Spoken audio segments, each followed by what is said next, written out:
Good morning বন্ধুরা, সবাই কেমন আছো? আশা রাখছি সব পরিবার সুস্থ এবং ভালো আছো। তো আজকে সকাল কটা বাজে? 9টা বোধহয় বাজতে গেল। হ্যাঁ, 9টা 9 বাজে। তো আজকে একটু লেট হয়ে গেছে ওনার কাছে আসতে।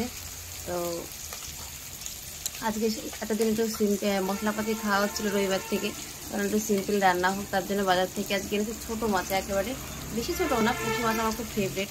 আর তোমার হচ্ছে খুদের ভাতের সঙ্গে তো বেশি ভালো লাগে। তার সঙ্গে এখানে ভাত বসানো আছে, সবাই জল গরম হচ্ছে, চাল দেওয়া হয়ে গেছে। সিম্পলের মধ্যে আজকে রান্না হবে, এটা হচ্ছে হেলেঞ্চা শাক। তো হেলেঞ্চা শাকটা ভালো করে খুঁটে বেছে ধুয়ে নিয়েছি। মাছ এখানে নিয়ে আসছে, বেশি মাছ আনেনি, কারণ আমার মাছ কাটতে ভীষণ আলস্য লাগে, মাছ কাটতে আমি পারি না বলতে গেলে। এটা কিছু নেই।